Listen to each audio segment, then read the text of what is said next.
One twilight, when he was trotting leisurely across the ranges to give a Kayla the half-buck he had killed, while his 4 wolves were jogging behind him, sparring a little and tumbling one over another for joy of being alive, he heard a cry that he had not heard since the bad days of Shere Khan. It was what they call in the jungle the feel, the hunting call of Kipling's red dogs. Those words were written by Rudyard Kipling in the second Jungle Book, but the red dogs are not imaginary creatures. They are real animals that lived across huge parts of Asia, and long before that across Europe during the Ice Age. For generations, the red dogs were feared across India. Hunters believed they would wipe out game they enjoyed hunting. Around 1876, there was a severe famine caused by failed rains and the policies of the British administration. This left both humans and cattle starving across many parts of southern India. To help, the government allowed farmers to graze weakened cattle across the forests, but this made them easy prey for the red dogs. As the attacks on livestock increased, rewards were offered for every red dog killed.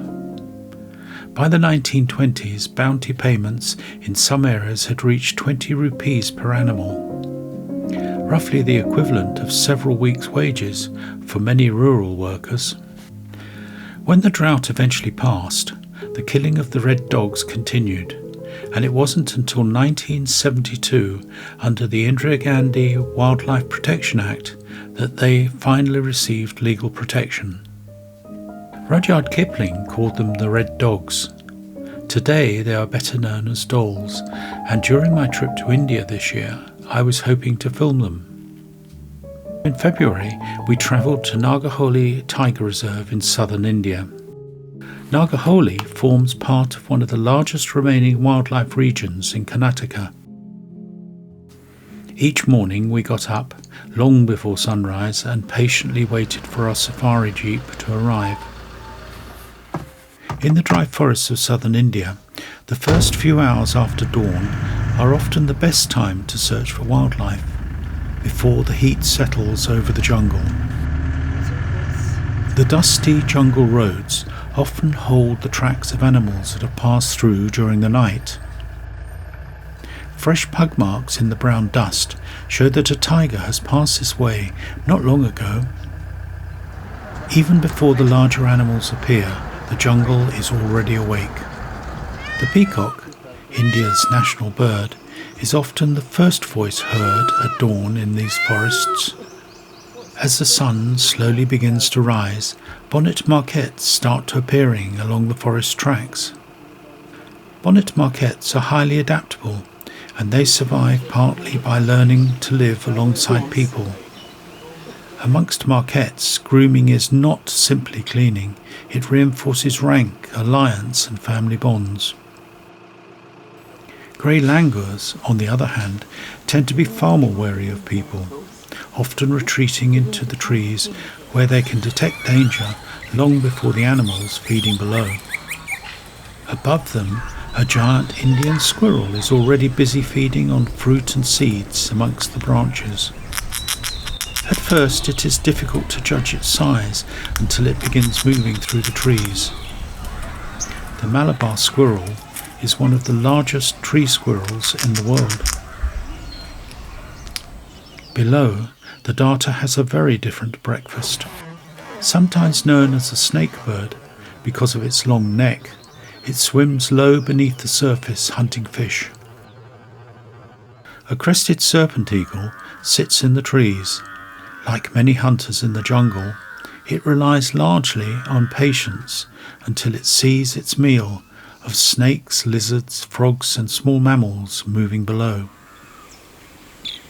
Small green bee-eaters are darting constantly in and out of the scrub beneath the forest track, hunting flying insects.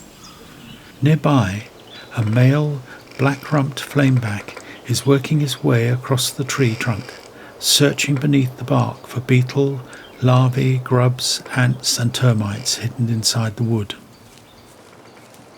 At a nearby waterhole, these turtles are almost always here, lined up on the same fallen log each morning, warming themselves in the sun. They are scavengers and foragers rather than specialist hunters, feeding on insects, water plants and almost anything edible they can find in the shallows. Watching from above is a brown fish owl, a bird that can grow nearly 2 feet in height. During the day it remains hidden amongst the branches, becoming active only at dark when it hunts for fish, frogs and small mammals around the forest waterholes. Among the trees are these gore, often mistaken for bison, although they are actually the largest wild cattle species in the world. Big bulls can weigh over a ton, and many consume more than 30 kilograms of grass, leaves and shoot every day. Despite their size, gore remain important prey for the tigers here, and on occasions even a pack of dholes have been recorded bringing one down. Grazing beside the track are cheetal, the spotted deer of India and one of the most important prey animals in these forests. Safety lies partly in numbers. Hundreds may feed together, relying upon sharp hearing and constant vigilance to detect danger. This fawn has only just been born and is therefore vulnerable. The mother is eating the placenta, as many animals do, to help remove the scents that might attract predators. It will also help replenish her strength after giving birth. Deeper in the forest lies a much larger deer, the sambar. A mature stag can weigh several hundred kilograms, and throughout India they are one of the tiger's preferred prey animals. Unlike cheetal, sambar often survive by remaining motionless and hidden inside dense cover. Suddenly we see a lone tusker, an animal feared by many. Asian elephants move constantly through these forests, searching for food and water. A single adult may consume more than 100 kilograms of vegetation every day and drink up to 60 gallons of water. During the hotter parts of the day, water becomes essential. Elephants do not just drink it, they also use it to cool themselves by bathing, spraying water across their skins and covering themselves with mud and dust to help protect against both heat and insects. The younger calves often turn this pool into a playground. Beneath the surface, elephants are surprisingly strong swimmers, using their trunks almost like snortels as they move through the deeper water. Despite their immense size, much of elephant society revolves around family bonds.